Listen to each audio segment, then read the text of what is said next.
സത്യത്തിൽ എന്താ അമ്മയുടെ പ്രശ്നം? കണ്ടോ കണ്ടോ കണ്ടോ കണ്ടോ അവൻ പറയണത് കേട്ട.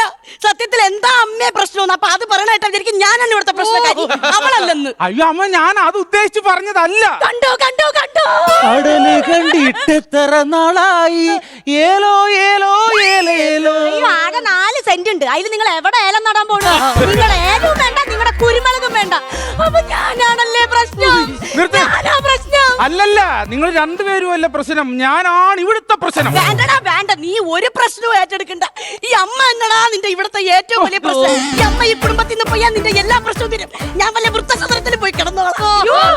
അമ്മയെ വൃദ്ധസദനത്തിൽ വിടല്ലേ, അമ്മയെ വൃദ്ധസദനത്തിൽ വിടല്ലേ. പറഞ്ഞ കേട്ടമ്മ, അമ്മ വൃദ്ധസദനത്തിൽ വിട്ടിട്ടും അമ്മയ്ക്ക് അവളോട് സ്നേഹമുണ്ടമ്മേ, അറിയാമോ?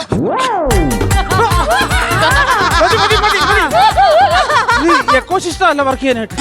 അതുകൊണ്ടൊന്നല്ല, അമ്മയെ വൃദ്ധസദനത്തിൽ വിട്ടാലേ അവിടെ ഉള്ളവരെ തമ്മി തെറ്റിച്ച് 4 വഴിക്കാക്കി ആ വൃദ്ധസദനം ഒരു അനാഥ മന്ദിരാക്കും. അങ്ങനെ ഞാൻ സമ്മതിക്കത്തില്ല. നിങ്ങളെ ഇവിടെ കിടന്നാ മതി.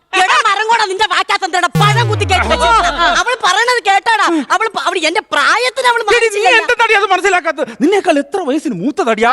ഒറ്റ കാരണം കൊണ്ടാ ഈ തള്ള ഞാൻ വെറുതെ. അല്ലെങ്കിൽ നീ എന്തിനോടി എന്നെ തല്ലുകൂടി?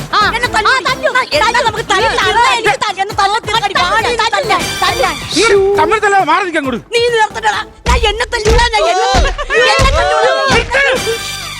എന്നെ മരടിലെ ഫ്ലാറ്റ് എല്ലാം ഇടിച്ച് താത്തിക്കളെ. എന്തെങ്കിലും പറ്റിക്കഴിഞ്ഞാൽ ഞാൻ മരുന്ന് മേടിച്ചു തന്നെ. അപ്പോഴും അവന് ഞാൻ അടിച്ച് ചാവൂന്നല്ല, അവൻ എനിക്ക് മരുന്ന് വാങ്ങിച്ചു തരുന്ന കണക്കാണ് പറയണ. ഇത്രയും കാലം നീ എനിക്ക് മരുന്ന് വാങ്ങിച്ചു തന്ന കണക്കല്ലടാ നീ. എന്നെ ധിക്കരിക്കരുത്, നീ നരകത്തിൽ പോകും, നീ നരകത്തിൽ. അല്ലെങ്കിൽ ഞാൻ സ്വർഗത്തിലല്ലേ ഇവിടെ മലന്ന്.